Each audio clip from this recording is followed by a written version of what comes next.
At the Nocturnists, we are careful to ensure that all stories comply with healthcare privacy laws. Details may have been changed to ensure patient confidentiality. All views expressed are those of the person speaking and not their employer.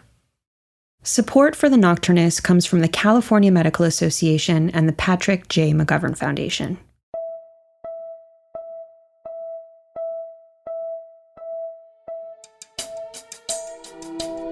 Alzheimer's disease. Believe it or not, it used to be a rare diagnosis. But now, people are living longer and we know much more about the disease. In 2020, around 5.8 million Americans were living with Alzheimer's, a number that is projected to triple to 14 million by 2060. How do we deal with this crisis? You're listening to the Nocturnist Conversations. I'm Emily Silverman. Today, I'm speaking with physician-author Jason Karlawish. He's a professor of medicine at the University of Pennsylvania and co-director of the Penn Memory Center, where he cares for patients with dementia. He's published writing in the New York Times, the Washington Post, Forbes, The Hill, Stat, and the Philadelphia Inquirer, and his most recent work of nonfiction, The Problem of Alzheimer's: How Science, Culture, and Politics Turned a Rare Disease into a Crisis, and What We Can Do About It. Before we chatted, I asked Jason to read a brief excerpt from his book. Here's Jason. The Disease of the Century. By the cold Friday afternoon in January 2010, when I met Edith Harrison for a new patient appointment at the Penn Memory Center, her memory problems had been going on for at least 4, maybe 5 years. Her husband, Ed, struggled to pinpoint exactly when they started. At first, the problems were subtle. She was making more lists. She snapped, "You do too," when he pointed this out to her. "But I've always made them. You've just started." She turned on her heel and strode smartly out of the kitchen. A door slammed. Maybe it is just aging, he decided. And so he let it go. In the months that followed, her memory trickled away. She'd forget an item from the grocery store and repeat a story she'd told him earlier in the day. Otherwise, though, she seemed fine.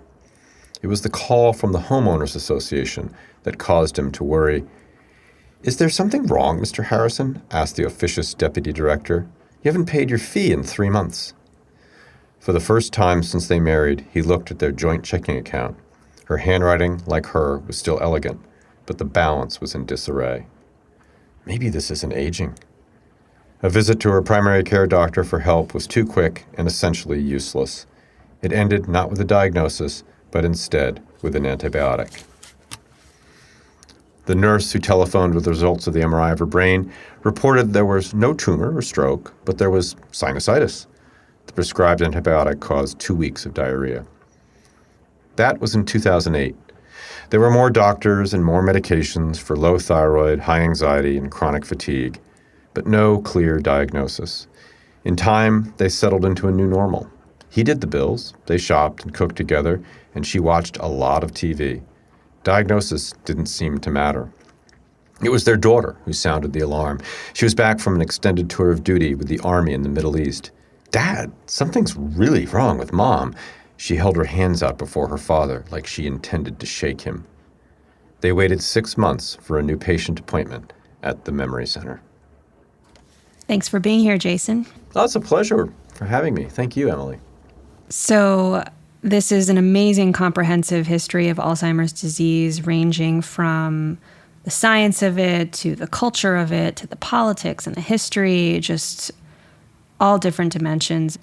To begin, I would love to hear how this book came about. At first, it was going to be about me, and it was going to be called My Confession, Professions of an Alzheimer's Doctor, because I had all these stories, all these narratives of my patients and me. And that worked for a while to sort of get me into the narrative mode, but then I realized this is not about me. That's a little too solipsistic. It's about the revolution that I was living through, which is the biomarker redefinition of the disease. But the more I looked at that, the more I looked to the past, and I saw, my gosh, this disease has been through a wild history over the course of the 20th century. And so then it became the House of Alzheimer's Disease, which I liked because it was going to be about how a house is something we construct by design, by our hands, And this disease, I realized, had a heavy dose of social construction to make it a disease. It's a real disease, but it's got a lot of social construction. And I remember my agent said that title's not going to work.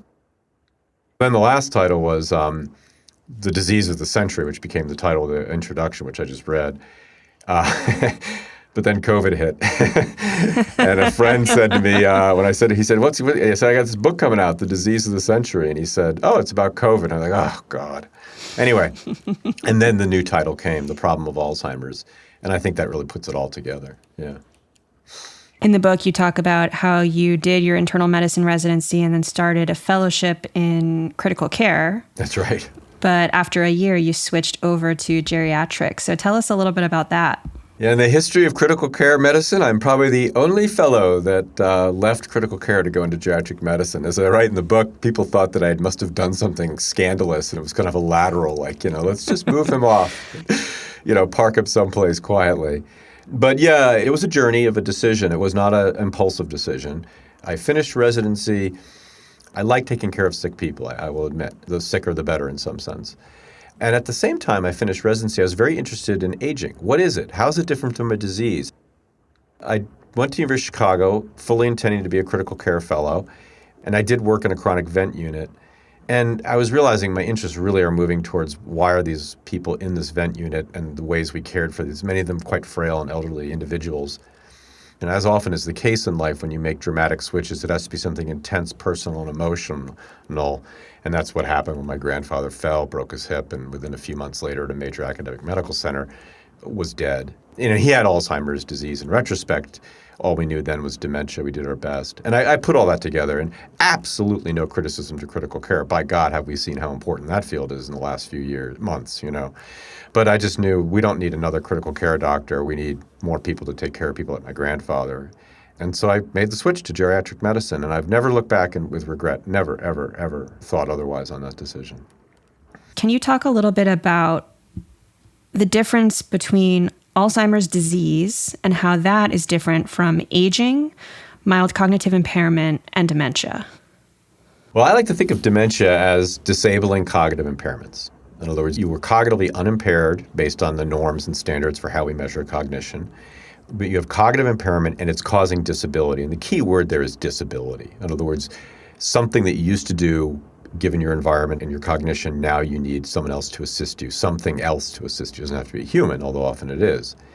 In contrast, mild cognitive impairment describes cognitive impairment that just causes inefficiencies, takes you longer, more of a struggle to do things. And I had the fun in the book of writing the history of MCI, which was a heck of a lot of fun because it's one of the wildest histories out there. So then the question becomes, well, what causes MCI? What causes dementia? Those are just descriptive states of disability or pre-disability, if you will. And the answer there is some diseases do. And one disease, and for a while we thought it was almost the only cause in older adults, and that's of course not the case the more we learned, but one disease that causes dementia and MCI is Alzheimer's disease. And you can take that down to the level of biology. You can see misfolded proteins in the brain of someone who has dementia or MCI. But what tips, I think, the balance to call something not aging but disease, and this is one of the points I think I really kind of animated the writing of the book, is culture, is society, is constructing an idea of suffering. And in this disease, I think what's unique about the suffering is it's different than the sufferings of cancer or heart disease or COPD. It's the suffering of losing your ability to self-determine your life, to not be able to do what you wanted to do the way you like to do it. And that's what's unique about this disease, and I think it's why it's uniquely a modern disease, because you had to widely respect self-determination, autonomy as something that all adults should enjoy before the taking away of it couldn't be viewed as just natural, but rather something that is unacceptable and therefore should be considered a disease. In the book, you talk about how when patients and their families come to the memory center, one of the first questions that you ask is, what's a typical day? Yeah. So why is that question so important? Why do we start there? It's interesting. Just before that, I get their history of their life that up till now. Where were you born? Where did you go to school? What work did you do? But you're right. After that's done, I think they're often a little like, where are we going here? Because instead of saying, all right, when did the memory problem start or whatnot, I say, so tell me what a typical day is. Okay, gets up about what time? Okay, 8 o'clock? Okay, and then what? What I'm trying to do, and I guess this is the geriatrician in me, is find out how their brain is functioning in their world in the here and now. And it gives me a wealth of data that almost presages the diagnosis. Because if I'm hearing things like off to the library, get some books, and then he meets his friends for lunch, if I'm getting a day that involves a lot of cognitive activity, I get a sense things are pretty mild. And when I ask this of the family member, who's the informant, as we call them, I'm getting a sense of how well they know the person. What's the relationship, the depth of contact, the intimacy. So I get a lot of data about cognition, function, quality of life, although I find that term somewhat problematic, the quality of the informant, from what amounts to a fairly non-threatening narrative of what's a typical day. There's a line in the book that says, a person with quadriplegia needs devices such as a scooter or wheelchair. A person with dementia also needs a device. We call it the caregiver. And we actually had on Dr. Jessica Zitter. I don't know if you know her. She made a short documentary film called Caregiver, A Love Story, which is really a portrait of caregiver burnout and the crisis around the way we don't support caregivers in this country. So I'm curious, as a dementia doctor, how do you approach the caregiver in clinic? Because I imagine a lot of the treatment is not just the patient, but of the caregiver as well. Well, yeah, that line really is a line that, it's funny, others have picked up on it, because for many caregivers, the calling out, the recognition that they are, in some sense, a wheelchair for the mind of a person with cognitive impairment is like, yes, that's what I am. And I think a lot of the time I spend with caregivers, among the things I do, is to help them acknowledge the role as not just a bunch of tasks, the daily activities, instrumental and basic if they're a severe stage, but that it's a morally intense task. Because you control the truth, you control the world around the person. Subtly in the beginning, oftentimes collaboratively, but over time, more and more, you are in charge of shaping a world for that person. And that's a morally, ethically intense activity. And I kind of help them think through that moral challenge. And as the disease gets worse, if it gets worse, over time, to help them recognize that they're facing an existential dilemma. They want to do everything they possibly can for their relative and at the same time live their life. And they have to realize they just are going to need to make some choices. They can't do both things, and yet they need to do both things. A key moment after I get the history about the patient, from the caregiver, from the informant, I turn to them, I say, and how about you? How are you doing? And I do that 3-second pause. As you know, in medicine, we're taught when you ask a really important question, you give that 3 Mississippi at least. And 9 times out of 10, something pops out. And then the next question I ask is there anything you need? Just as open-ended as that. I don't want to sound maudlin or silly or whatever, but it's why there's a box of tissues on the table, because many need it. And then finally recognizing it, the word caregiver, many people don't use it. They don't like it. They actually, I'm not my dad's caregiver, I'm his daughter. And actually that thwarts caregivers getting help because they don't see themselves in this unique role that needs help, that needs to be recognized. And indeed, until society recognized caregiving, this disease really didn't exist. It was hidden in plain sight because we were just looking at dutiful daughters and wives and spouses doing what they do and not seeing it as a distinct role. When you were talking about caregivers, you were talking about how often they are the ones who control the truth. So, for example, if somebody living with dementia says, "Where's mom?" then the caregiver has to decide, do I tell them that mom is dead? Do I pretend mom is still alive? What do I do? And you talk about this idea of loving deception. And I had never heard that term before. So talk a little bit about that. It's a morally problematic practice. Namely, I'm going to tell you something that I know is not true, that is a lie, but I'm doing it because I'm trying to help you. And it shows the moral intensity of caregiving. You're right. The classic one is, when's mom coming home? And first of all, imagine the first time you hear that question. It's just like, whoa.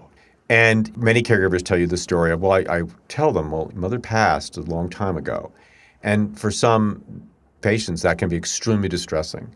Why didn't you tell me, et cetera? And then it's asked again, and then it's asked again. Why? And then you answer it again. Why didn't you? And they arrive at this position of, well, every time I answer the question, I cascade grief and anger. So The solution is loving deception. Oh, she'll be here in about an hour, but while we're waiting, and then you hope you can move on to something else. But there is a third way I talk about in the book. My friend and my colleague Ann Basting taught me this, and it's to answer the question with a question. That is to say, to prompt the person to be creative and not so much worry about the truth or the lie, but what can we co-create together. So when's mom coming home? Maybe the third way is, well, if she were here, what would we be doing with her right now? And just take it from there. And I think it's a way to kind of recognize and bring the person into a world of what's your imagination going to tell you. I think it's a third way that recognizes that some persons living with dementia, despite very advanced cognitive impairment and disability, are still capable in some respects of creating. They just have to be given the same assistance we give them to dress or eat a meal or order off a menu. On this topic of creative care, you talk about how many of the Alzheimer's revolutionaries didn't necessarily revolutionize the science, but they set out to change culture. So tell us more about that. I think the key ones were folks in the late 70s and early 80s who wanted America to see, and the world to see, that the loss of your ability to determine your life, to make decisions, to live well, is not just normal aging. And the family members who are coping with this are themselves struggling and also being driven, many of them, to the edge of, if not bankruptcy, poverty. And to get people to see these problems in a different way and reframe them and recognize that these people are patients with a disease, with disability that needs help, and that I'm a devoted spouse, but I'm also in this caregiving role without any access to the services and supports that I need to be able to provide care for my relative, because who better than me, given what I know about him or her, to provide that care? So it's this reframing and rethinking of what was considered natural, normal, just what families do, a personal problem, becomes reframed as a cultural problem woven into our society that we need to address like we do address other large cultural, social problems. So I think that's one big sort of reframing in the way we sort of think about things and recast them.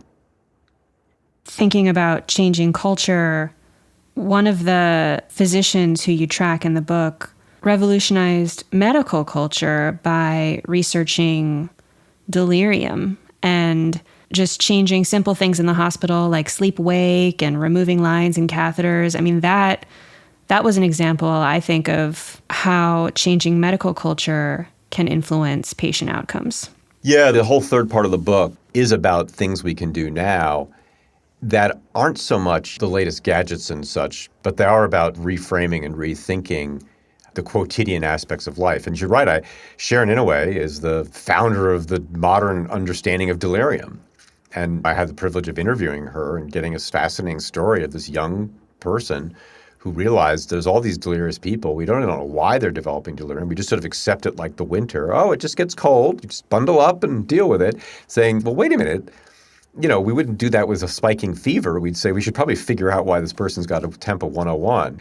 And the rest is the story she tells of how she learned the skills of epidemiology to figure out what might be the precipitants, and then began to try interventions to see if we can, now that we've identified the precipitants, which, as you point out, are things like a disruptive environment for sleep-wake cycle, et cetera, such that the result is she, like what happened with dementia, she transformed it from just the world around us that's hidden in plain sight to something that's a problem that we need to address and that we can address. Now, of course, the tragedy of her story, by no intention of hers whatsoever, is up until not terribly long ago, you had a hard time to get health systems to care about delirium.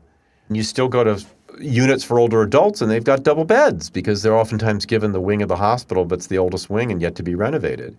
And so you've got patients in double beds keeping each other up with their TVs and whatnot. We could run that list in ways that you just sort of slap your forehead and said, surely we can do better. I profiled the guys also who essentially created one of the first hip fracture programs. They were at this failing hospital in Rochester, New York. The interviews were sort of amusing because the guy who was the chair was like, I mean, the place was falling apart. We were almost going bankrupt, so you could kind of do anything. You know? And so it was a very inspiring story of what I call discernment, which is recognizing I'm doing something wrong. I'm part of the system that's causing harm. I'm tolerating people sitting in the ER being fought over as to who's going to admit this nursing home resident who's getting progressively more confused, delirious, because cardiology doesn't want them and surgery won't take them, and the rest is just the tragedy, like what happened to my grandfather. Well, they realized that we have to change the way we do things, and that's what they did. And their hip fracture program is one of the earliest ones to show it wasn't about a better surgical technique or better antibiotics or better whatever. It was about using the tools you had more wisely and thoughtfully.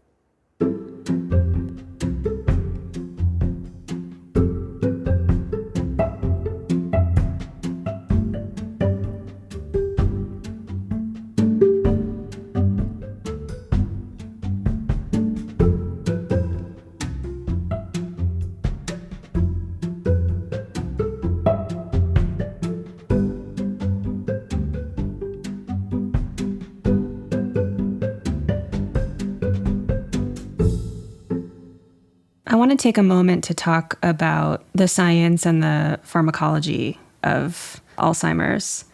And just briefly kind of going down this list here, Aricept, brain supplements, brain games like Lumosity.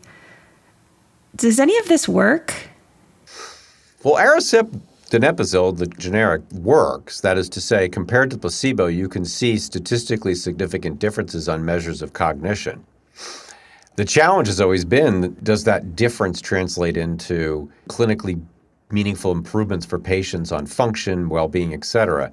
I think in the end, the field has spoken about those drugs, which is they have an effect, but the effect seems minimal and not sustained for a long time.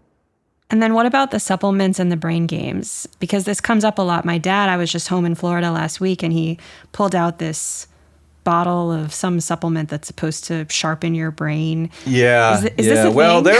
the supplements are a good example, yet again, of how we collide with culture. You know, an FDA deregulated supplements such that as long as they don't make a claim about a disease and its treatment, the standards for approval are essentially as long as it's not harmful, you can sell it, as long as it meets the criteria of, quote, a supplement. And so that's why we see vigorous advertisement typically around the time of the nightly news for Prevagen, for memory, and people buy it up. Prevagen, and I'll call that one out, was studied to be a treatment for Alzheimer's, but the trials were negative, and so it was repackaged as a nutraceutical. Many of them have, like Prevagen, have been studied in clinical trials in persons with dementia and failed to show any meaningful effects upon cognition. Having said that, my summary take on what you can do to maintain your brain is there are activities that have been shown to maintain brain health: cardiovascular exercise, general cardiovascular health, cognitive and social engagement. And the AARP has put together a website, the Global Council on Brain Health, and they have nicely summarized the data about what does and doesn't benefit you. And it's written for a lay-friendly audience, and I highly recommend folks go to that, the Global Council on Brain Health. We've heard a lot in the news about aducanumab. I don't know if I'm pronouncing that Aducanumab, right. now rechristened as Aduhelm. So my understanding is that the FDA approved this medication, and then there was this outrage from the geriatrics community because the trials show that it actually didn't really work, and it was going to be really expensive, and that money could be used to do other much more helpful things, like, for example, vision care, dental care, custodial care. So I feel like I can't interview you about Alzheimer's without asking you about this, because it's so hot in the news. About the problem of aducanumab, and it is a problem. I'll set aside that policy issue that you've raised, which is a very legitimate issue, namely, what's the best way to spend our healthcare dollars for the care of persons living with Alzheimer's disease? And the reason why I'll set that aside is that's not FDA's job. You know, when they make a drug approval, they don't question what the price might be and is it a right price point. But let's set that aside. I mean, the decisions around aducanumab, if you had asked me at 10:59 a.m. on June 7th of this year, 2021, is giving aducanumab based on the fact that someone has elevated amyloid akin to giving someone a statin because they have elevated LDL with the same expectations of benefit, I would say that's a provocative hypothesis in need of further testing. At 11:01, the FDA said it's good enough for Biogen to market the drug on that basis. So FDA approved the drug on the basis of lowering of amyloid potentially will translate into clinical benefits. Even FDA admits further studies needed. And I think for the field, this was an enormous slap in the face because we were working very hard on trying to show just that, with several studies in the works by industry in cooperation with federally funded researchers, et cetera. And all of a sudden, FDA just decides we're going to respond to desperate patients and approve this drug with not standard, but accelerated approval. That's one point. The other point that I think irks the field is this was never discussed. All discussions were around standard approval. Is this drug safe and effective for the treatment of Alzheimer's? FDA turned around and in a private way, and all we know is that internally they debated it, and they debated it apparently, and they disagreed, but they still went ahead. They used the accelerated approval mechanism. And I just do not understand why, for a disease as vast as this, for a first-in-its-class drug with such consequences, that the decisional rubric of accelerated approval was not discussed in a way that allowed some discussion in the field. And so it's just left a bitter taste in many in the field that this was not the right time for this drug. It may work, but the data that were available were not adequate to make that claim. In the book, at a certain point, there are characters who keep harping on this idea of a cure. Yes, we need to take care of the caregiver. Yes, we need to reorient our culture around this reality of aging and memory loss. But what about a cure? Let's do a moonshot, cure Alzheimer's. And I'm curious how you feel about that, because when I think about that, on the one hand, yes, that would be wonderful. But on the other, if people are cured of their Alzheimer's, like what are people going to die of? It's very interesting how the Alzheimer's field does this circle the wagon, turn inwards and ready, aim, fire by pitting care against cure. I mean, cancer doesn't do that. You don't go to a cancer center and say, we got to focus on cure. If we focus on care, we're just distracting. They manage both. And I think probably for the Alzheimer's field, it's because the field started out so far behind, not even being able to get a diagnosis, let alone long-term care services and supports, let alone any effective therapy, that I think when you look at the vast size of the problem, you can understand the desire to say we've got to just focus and not make it so big that people walk away and say this is hopeless. And what better way to kindle hope than to say, well, we'll cure it. And so I can understand how that happens, but then it leads to this bizarre almost pitting of the one against the other. And so I think that's another reason why the care-cure debate occurs in this field, because you have to start walking into a conversation about long-term care services and supports, and you get caught up in the politics of welfare in America, which is just so partisan and vicious. In the book, you talk about this fusion of patients and families monitoring wealth and health, and you call it wealth care. Yes, WHEALTH. Care. Yeah. And I've had a little bit of personal experience with this. My mom had dementia, but my dad was really lucky in that he had purchased a long-term care insurance plan decades ago. And so that was really helpful. And so as we were going through this process of setting up caregiving for my mom, my husband and I thought, we should probably buy these policies for ourselves now. And so we started looking into it, and we met with the financial advisor. And the financial advisor told us that these long-term care policies really aren't very good anymore. And at the end of the day, he was like, just set up a bank account and just put money into it and start saving and do it that way. Yeah, the insurance industry has walked from briefly in the 90s. And, there's still some holdouts who say it's the solution. But, all Americans will buy long-term care insurance like the way they buy car insurance and whatnot, and it just doesn't work. It's a difficult market to underwrite because the costs are so catastrophic for some and not at all for others. And you're right, only maybe 5% of the population has it, and the insurers are walking away from it. They're not writing those policies. I don't mean to be alarmist, but that's crazy. Like, we're screwed. Well, the United States is unique amongst most developed nations for having no system of long-term care services and supports for its citizens. It exists if you're poor enough and qualify for Medicaid, but then that becomes a state-by-state allocation of resources, which in some states is decent, but in many states isn't. Moreover, the benefit to receive long-term care services and supports through Medicare remains for at least now 2 decades part of a waiver program. And a waiver program allows Medicaid, to make it available only insofar as the budget allows it, because it's considered experimental or a test. Because it's in the waiver programs, the states can say, we're only going to give $300 million this year for long-term care services and supports. And when we spend that out, that's it until the next budget year. And so if by 9 months you've spent the money out, people go on the waiting list until the next year. So that's why there's a long wait list for the poor to get these services and supports, which are oftentimes not adequate anyway. For the rest of America, caregiving, chronic caregiving, is a matter of just what you were kind of told. Save up the money and spend as best as you can until you don't have any more to spend.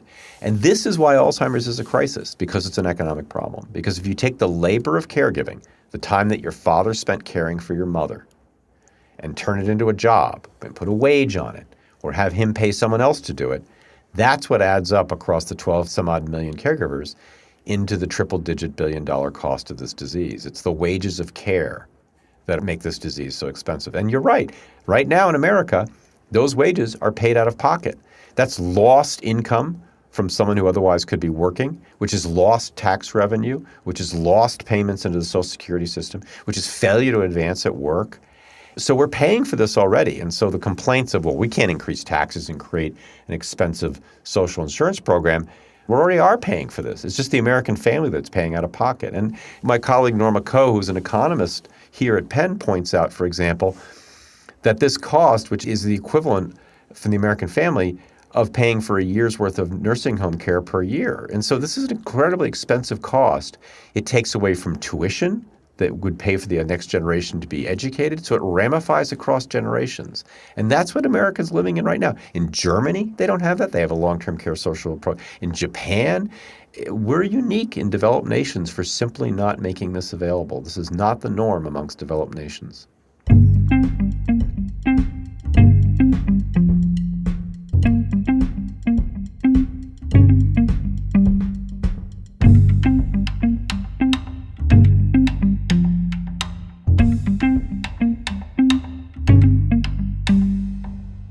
Toward the end of the book, you talk about technology and how it interfaces or may interface with Alzheimer's disease in the future. And you talked about researchers who are installing surveillance systems in the homes of these people with dementia so they can see when they go out the door, when they use the computer, when they use the stove, and how this big data aggregates and how you can pick up patterns and how maybe someday this long question of what's a typical day might get replaced by just this surveillance data. In some ways might even be more accurate. So tell us about this. Like, how do you envision technology shaping the future of Alzheimer's care? A lot. I'm of the view, with many in both philosophy and psychology, that the mind doesn't end at the skull but extends beyond it, and is created in part by how we interact with objects around us. So if you take that premise as true, well, as the mind begins to have impairments, that is to say, as higher cortical function becomes impaired, devices around that mind will begin to show that that impairment is occurring. I mentioned in the book, for example, one of the bits of data from the group in Oregon at Orcatech in Portland. They showed how persons developing mild cognitive impairment show a progressive, steady decline in the time they spend on their computer. And that's something that your computer can measure. Yours is doing it right now. That's just one of many examples of how the ways our brain interacts with the world can be monitored in order to detect that our brain is having problems. Driving. We can know what route you're on, whether you're on the right route, whether you're going too fast on that route, whether you've run the stoplight. I mean, we know from monitoring driving how your brain is functioning. Managing finances. The system that records your transactions knows if you've mispaid a bill, double paid a bill, et cetera. Your gait speed. I mean, there's just a host of things we do in the world that are data, and we just have to collect the data. So the next step, of course, is, as I point out in the book, if we collect it, aggregate it, divine the patterns from it, we can pick up cognitive impairment early. And indeed, that's what is happening and can happen. And of course, that will radically upend a lot of the way we think about and conduct our lives, and who has access to the information, how will they interpret it and use it, how would it be presented back to you. It becomes a very fascinating ethical challenge, upending the usual clinical counter where you come to me with a problem. Now, in some sense, I guess the technology will tell you you have a problem and then you have to come to me. Or maybe I would know about it because I'm monitoring you, because that's part of our health plan, that I have this monitoring access.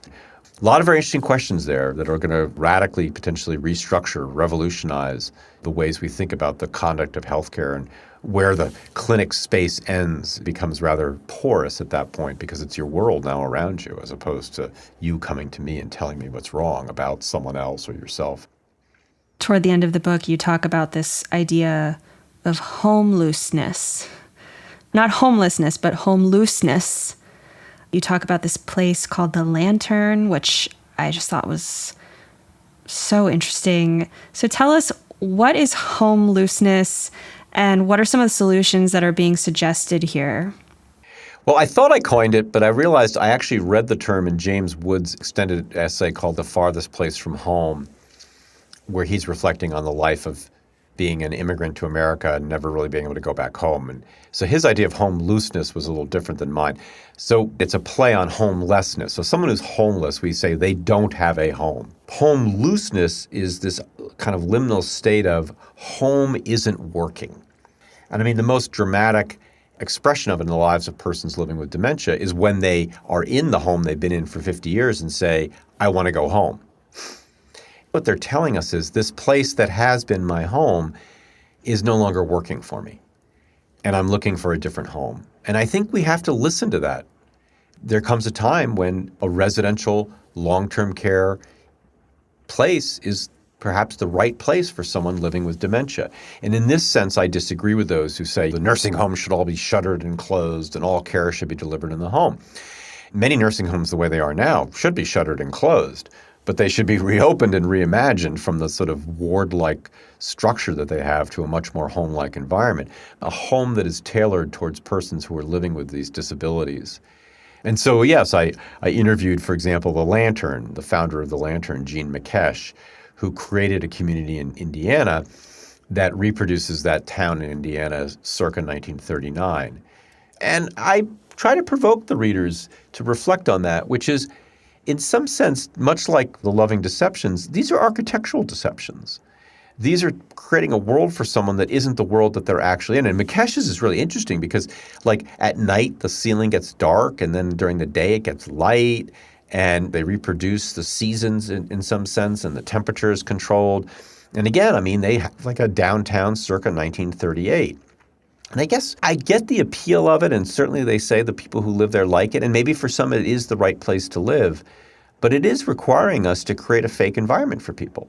I'll give you another example. There's this adult day program in San Diego called the Glenner Center, named after one of the discoverers of the amino acid sequence of amyloid, and it's also designed in San Diego circa 1958. And in the library, the photo on the wall is Eisenhower. So if someone says, like, who's the president? I mean, do we have a conversation like President Eisenhower today said that that's grand deception. Maybe we should step back from the architectural deception and more think about aesthetics and taste. What is it that the person likes? What kind of decoration, what kind of scheme, what kind of feel makes them feel good? I mean, everyone has taste, and we should think about creating homes that appeal to their taste. And there are long-term care facilities that do that. In the Netherlands, the adult day activity programs are explicitly laid out and promoted as, if your relative likes a rural setting, we've really made this look like a rural setting in the Netherlands. If they're more urban, we've really set this up in a more urban way, etc. And I think that that's the beginning of ways to think about assisting the selves of persons who are impaired to feel like they're at home, rather than deceiving them and saying, let's pretend it's the Netherlands in 1938. I didn't know about a lot of these communities, and I was reading about the Lantern last night, and I texted an article about it to my cousin who's an architect. And I said, here's this fake indoor town, 1939, suggested as an alternative to the depressing hospital-like environment of the nursing home. What do you think? Cool or creepy? And he replied, and he was like, creepy, with like many, many exclamation points. But, it really provoked me to think like, well, would I rather be there or would I rather be in one of these nursing homes? One of my favorite parts of the book is where you write, arguably, deception kindles feelings of separation, creates a distance between persons living with dementia and the rest of us. They are an audience, and we are actors. And yet, we have to do something. There is no neutral position in the worlds we create for persons living with dementia. All the world's a stage, and we have to make choices about how to perform. Yeah, with apologies to Shakespeare, but I mean, there is no neutral position. The question is, what worlds will we create for them? Because we're talking about folks who are fairly disabled. I mean, they're not going to be able to, they can obviously give us input, but we have to sort of figure these things out with them. And I think that's where I'm taking my thinking in this space, which is rather than the deception of, we're actors on the stage and you're the audience, we're entertaining, let's break the fourth wall and work on this together and create something beautiful together. Recognizing, yes, of course, many of these folks have disabilities such that they need a lot of help to do that. But I'd rather approach it that way than this kind of theater, because that leads to othering. And othering is the next step towards distancing, and distancing is the next step towards, what's the point of this and what's the value in it? And then you get into dark and ugly places at that point. We've covered a lot of ground. Is there anything that you would like to talk about that we haven't touched on today? Well, I guess 2 points I make in the book.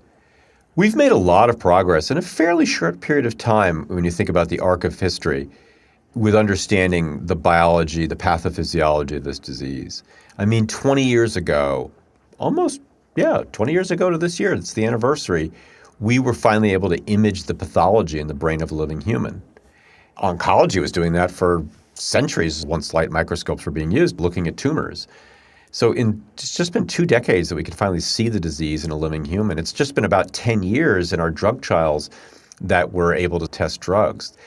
And so I think we should be hopeful that we will develop ways to more precisely diagnose the diseases that cause dementia and perhaps develop therapeutics which for some will be very effective, for others will be minimally effective, and for others won't work. So I guess my message is we should be hopeful for progress in diagnosis and therapeutics, but we're not going to drug our way out of this complicated problem. Because the more we study, the more we do those 2 decades of research we've done, we see this is an extremely complicated set of diseases. Alzheimer's disease is really Alzheimer's diseases in the plural. There are many pathologies at work. Some will be treatable, some not so treatable. And so the next message is we're going to have to learn how to live with Alzheimer's and other diseases that cause dementia. And I think the way to do that is to see them as humanitarian problems, because unlike other diseases that are diseases of the body, I mean, these are inherently diseases that are wrapped up in our ethics. And they're going to present us some very morally challenging choices. And I'll just say my last point is this. When we develop effective therapeutics for this disease, and that is not aducanumab, but when we develop effective therapeutics for this disease, we're going to begin to tame this wild beast. And in taming this wild beast, that's a good thing. But it will present us some very interesting choices, which is when would we stop treatment? If it's not a cure, if it's only slowing, which is good, when would you say, enough, I'm done with treatment? And when you say enough, I'm done with treatment, then what next? What treatment would follow that when potentially you have years more of decline? And I guess I'll leave you with this anecdote. I was talking with a colleague who works like me in a memory center, diagnoses and treats patients, does research. And he said, I don't care if aducanumab works or not, I wouldn't take it. I said, why? If it works, He said, well, why would I take a drug if I have mild cognitive impairment? I said, the moment I have mild cognitive impairment, speed it up. I was astounded because he knows the experience. He knows the disease. He wouldn't even want to live with mild cognitive impairment. And that's the kind of moral challenges we're going to face with this disease. And one of the points I close the book with is we've got a lot of work to do as a culture to have thoughtful conversations about this before we jump to some rather dark positions and statements and policies. Well, thank you so much for being here. Thank you for writing this book. I have been talking to Dr. Jason Karlawish, and the book is called The Problem of Alzheimer's: How Science, Culture, and Politics Turned a Rare Disease into a Crisis and What We Can Do About It. Highly recommend to anybody interested in neurology, psychiatry, geriatrics, medical ethics, and of course, doctors and patients everywhere. So check it out, and thank you, Jason, for being here with me today. Thank you so much, Emily, for having me. It was a real pleasure.